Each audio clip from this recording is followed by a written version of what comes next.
Hai, Assalamualaikum warahmatullahi wabarakatuh. Salam sejahtera. Baik, kali ini berjumpa lagi dengan Mr. Afifi dalam rancangan Teroka Sains bersama Mr. Afifi. Baik, jadi kali ini kita akan belajar tentang topik yang baru untuk subjek sains tahun 3, iaitu unit 9, Sistem Suria. Jom kita belajar.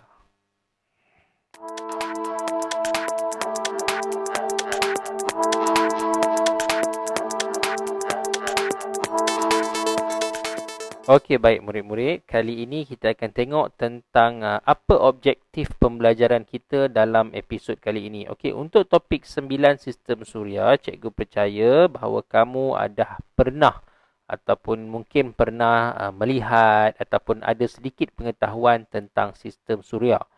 Mungkin kamu pernah dengar perkataan planet, matahari, bintang, asteroid dan sebagainya. Jadi hari ini kita akan tengok dan cikgu akan ajar kamu apa yang kamu kena tahu dalam topik 9 iaitu sistem suria. Baik, yang pertama sekali kita akan belajar tentang apakah dia sistem suria dan juga apakah pusat sistem suria. Baik, yang kedua kita akan menamakan ahli-ahli dalam sistem suria. Siapa yang berada dalam sistem suria ni, apa urutan-urutannya dan sebagainya. Dan kemudian yang ketiga, kita akan mengitlak suhu planet-planet berdasarkan urutan planet-planet tersebut. Kalau nak tahu lebih lanjut, kita akan tengok.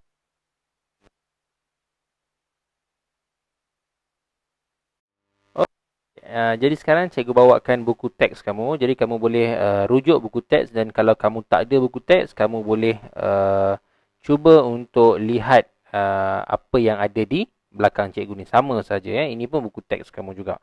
Okey, baik. Jadi apa yang topik yang kita nak tengok hari ini adalah topik sistem suria. Ini dia sistem suria. Baik, apa dia cerita dia? Okey, Langgi dan keluarganya sedang menonton tayangan di dalam teater angkasa planetarium negara. Siapa pernah pergi planetarium negara? Cikgu rasa mesti ada yang pernah pergi. Cikgu pun pernah pergi. Dan cikgu pun pernah pergi ke teater angkasa ni. Jadi kalau kamu tak pernah pergi, kamu boleh cubalah ajak mak dan ayah kamu untuk pergi ke teater angkasa. Apa dia? Tengok ni. Dia ni teater angkasa. Kamu boleh duduk dalam tu dan pandang ke atas, dan kemudian di atas tu dia ada skrin yang besar. Jadi kata, wah cantiknya. Lepas tu kemudian Langgi tanya, apakah benda tu ayah? Dia tengok, yang mana? Apa yang dia tanya tu yang atas ni? Apa benda ni? Ni yang bulat besar ni apa? Yang ini apa? Yang ini apa kan? Kamu tahu tak? Okey, tahu? Kalau tahu apa dia? Okey, kalau tak tahu, jom cikgu ceritakan. Okey, jadi dia kata, apakah yang ditunjukkan pada skrin teater? Ya, baik. Itulah sebenarnya sistem suria. Kalau kamu tengok pada gambar di belakang ini adalah ahli sistem suria. Sistem suria ni terdiri daripada matahari, planet, satelit semula jadi, asteroid, meteoroid dan komet. Ada berapa tu? Matahari, planet, satelit semula jadi, asteroid, meteoroid dan komet. Ada 6 benda yang ada dalam sistem suria. Ini kita namakan sistem suria kita. Okey, baik, kita tengok. Ini yang pertama. Dia ada apa ni? Mula-mula matahari. Okey, matahari yang mana? Ni yang paling besar ni, dan yang kamu nampak berapi ni, ini adalah matahari. Matahari ni kamu boleh tengok masa bila? Waktu siang. Kalau kamu tengok dekat atas langit tu ada benda yang bercahaya kuat, yang tapi kamu jangan tengok secara terus ya. Bahaya untuk mata kamu. Kamu tak boleh tengok matahari secara terus sebab cahaya dia terlalu kuat. Sampai boleh menyinari bumi kita. Okey, dan kemudian ada planet-planet. Okey, apa dia planet? Ni. Utarit, bumi, Mushtari, Uranus. Ini adalah planet. Okey. Dan kemudian ada komet. Komet apa dia? Ni yang bercahaya ni. Ini adalah komet. Kemudian bulan. Ini bulan, dia kata apa? Objek semula jadi yang beredar mengelilingi sebuah planet dikenali sebagai satelit semula jadi. Jadi Yang tadi dia kata ada apa tadi? Yang pertama tadi dia kata yang ni kan, satelit semula jadi ni salah bendanya adalah bulan. Sorry, cikgu padam balik. Ini adalah bulan. Satelit semula jadi kita panggil sebagai bulan. Kat mana dia ada? Dia beredar mengelilingi sesebuah planet. Sebagai contoh, planet apa yang ada bulan? Ya, bumi. Bumi kita sendiri ada bulan. Dan bulan itu kita panggil sebagai satelit semula jadi. Okey, baik. Jadi, apa dia kata? Matahari merupakan pusat sistem suria yang dikelilingi oleh ahli sistem suria yang lain.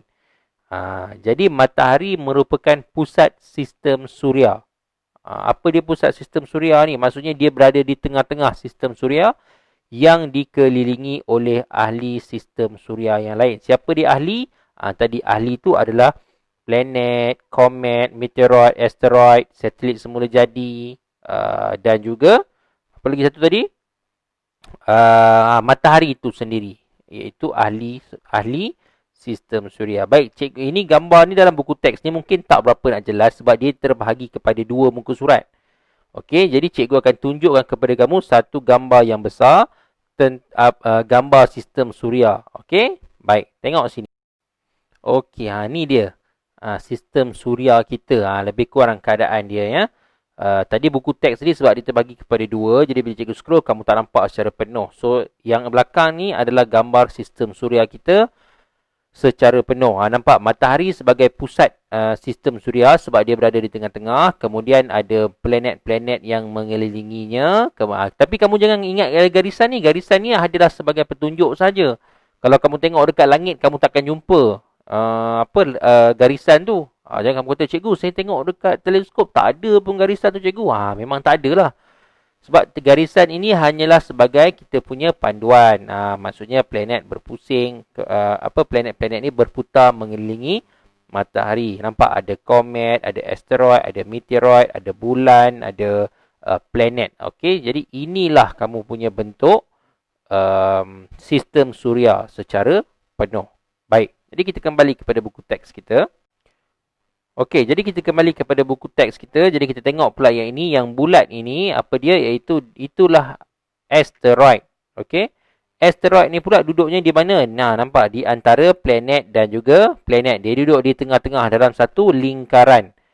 Ini asteroid. Okey. Kemudian meteoroid. Ada juga dalam ni juga. Apa yang dari mana datangnya meteoroid? Perlanggaran antara asteroid menghasilkan serpihan batu yang lebih kecil. Asteroid ni besar, bila dia berlanggar sesama-sama dia, jadi dia akan menghasilkan serpihan batu yang lebih kecil, yang itulah yang dinamakan sebagai meteoroid. Okey, jadi inilah sebenarnya sistem suria kita. Baik, jadi dia kata nyatakan urutan planet dalam sistem suria bermula daripada matahari. Okey, untuk pengetahuan kamu, dalam sistem suria kita ada berapa planet? Ada 9. Okey, baik. Betul ke 9? Okey, ya. Dulu ada 9 planet. Okey, ni dah ke depan sangat, sorry. Dulu kita ada 9 planet di dalam sistem suria.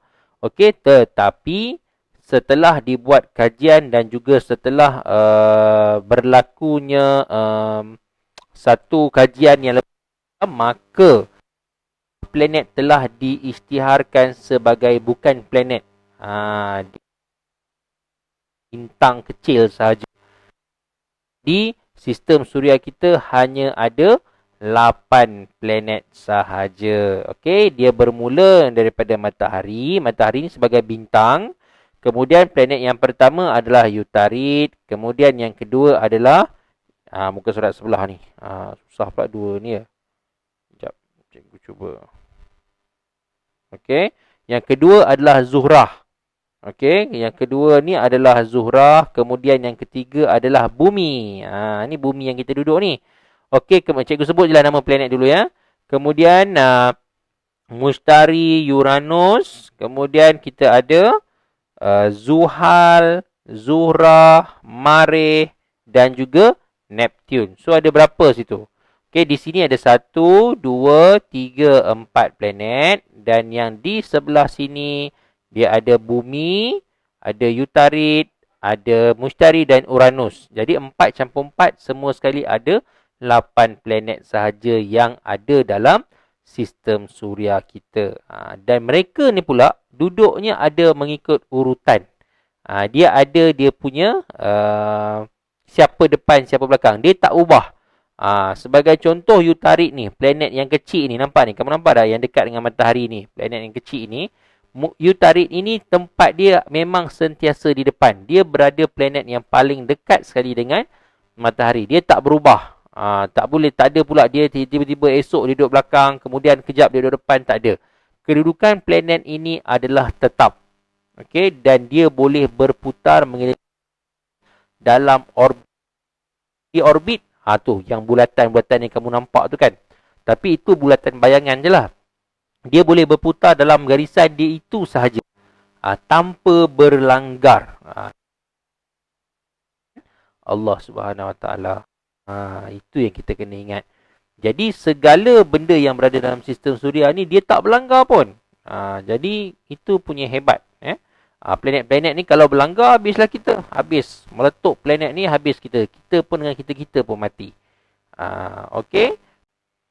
Okey, jadi urutan kita dalam sistem suria kita, kamu boleh tengok di belakang ni. Ini matahari. Kemudian yang pertama adalah Utarit. Kemudian Zuhrah. Kemudian Bumi. Marikh, Mushtari, Zuhal, Uranus dan akhirnya adalah Neptune. Dan dulu kita ada Pluto. Pluto ni dulu planet kecil. Planet yang diisytiharkan sebagai planet kecil. Besar dah. Dia tak masuk pun dalam list sistem suria kita. Okay? Jadi ini adalah 8 planet. Jadi inilah urutan-urutan planet yang memang kamu kena hafal. Kamu kena tahu. Okay? Boleh faham ya? Baik. Jadi kita kembali kepada buku teks kita. Sekejap ya. Baik. Tengok di belakang di sini. Okey. Jadi itu adalah urutan-urutan planet. Okey. Baik. Jadi kamu dekat internet pun banyak dah cara ataupun ada guru-guru yang telah mengajar bagaimana kita nak menghafal urutan planet ni. Ada yang buat lagu, ada yang buat urutan macam apa?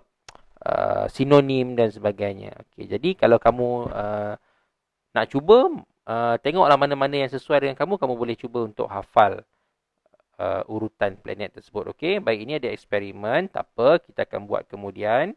Jadi, dan yang terakhir kita akan tengok tentang suhu planet. Kita tengok dulu perbualan di sini. Dia kata, adakah suhu setiap planet sama? Suhu. Apa suhu ni? Panas, sejuk, itulah suhu kan.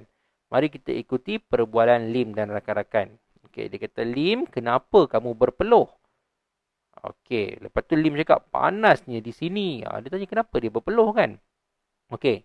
Lepas tu yang kawan dia cakap, kami tak rasa panas pun di sini. Kenapa? Kamu agak-agak kenapa? Sebab Lim dia tengah membakar apa? Membakar makanan. Dia tengah buat apa ni? Tengah bakar daging kot kan. Jadi dia rasa panas sebab dia paling dekat dengan api ataupun bara api tersebut.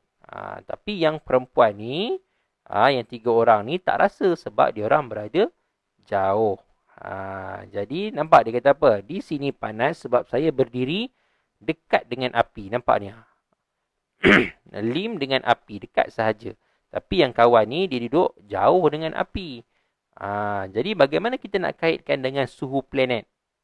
Seperti yang kamu tahu, planet juga dia mempunyai jarak.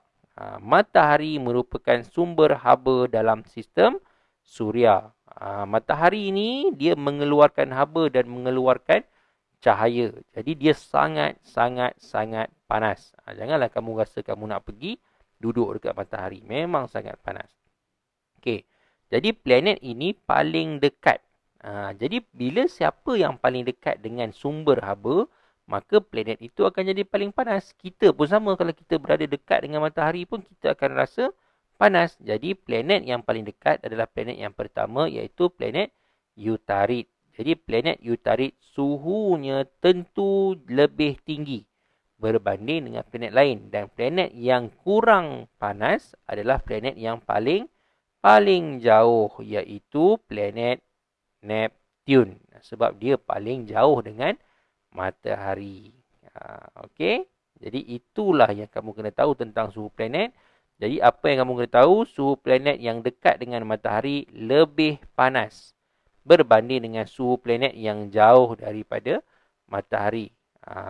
Tetapi namun begitu, suhu planet Zuhrah paling tinggi dalam sistem suria kerana atmosferanya tebal untuk memerangkap haba. Dia ada satu planet yang special, iaitu planet Zuhrah. Sebab apa? Sebab atmosferanya dia memerangkap haba. Maksudnya haba masuk dalam tu, dia tak keluar. Macam bumi, haba kita masuk dan haba kita keluar. Dalam planet Zuhrah, haba masuk tetapi tak keluar. Dia terperangkap dalam planet tersebut. Jadi planet tersebut mempunyai suhu yang paling tinggi. Tapi itu special case. Jangan kamu kata kalau Zuhrah tu apa sejuk, panas sekali. Lepas tu kamu kata, ada lagi planet lain. No. Zuhrah memang paling panas sebab dia punya atmosfera tebal. Tetapi yang kedua panas, ketiga panas, keempat panas, dia akan ikut balik urutan planet di sini. Okey, baik. Jadi kita tengok soalan kebat kat sini. Dia kata sekiranya bumi berada di kedudukan planet Uranus, adakah bumi sesuai untuk kehidupan? Di mana Uranus? Okey, di sini. Okey, jadi apakah jadi kalau bumi ni yang nombor 3 ni berada ke belakang sikit? Adakah sesuai untuk kehidupan ataupun kita nak hidup kat situ? Memang tak sesuai. Sebab bila makin jauh, jadi makin kurang haba. Jadi planet akan menjadi lebih sejuk. Bila lebih sejuk, apa akan jadi? Kita akan beku lah. Jadi planet kita Allah dah cipta dah bumi ni. Bumi ni dekat sini ni adalah planet yang tak terlalu panas dan juga tak terlalu sejuk. Sebab tu kamu tengok planet bumi ni berwarna biru. Ada air, ada udara. Okey? Baik. Jadi itu yang kamu kena tahu tentang topik kali ini, iaitu sistem suria. Jadi kita akan sambung lagi pelajaran kita untuk subtopik yang seterusnya berkaitan dengan orbit planet dan sebagainya. Jadi jangan lupa untuk teruskan menonton siri Teroka Sains bersama Mr. Afifi dalam episod yang seterusnya. Okey? Jadi sampai di sini sahaja cikgu rasa pengajaran cikgu kali ini. Jadi jangan lupa untuk bersama cikgu lagi selepas ini. InsyaAllah jika dipermudahkan, cikgu akan teruskan dengan episod-episod yang lain. Jadi terima kasih. Assalamualaikum warahmatullahi wabarakatuh dan bye-bye. Nak tengok banyak lagi video sains Mr. Afifi? Jom ke YouTube channel Mr. Afifi. Jangan lupa klik subscribe dan tekan butang loceng untuk notification. Selamat menonton!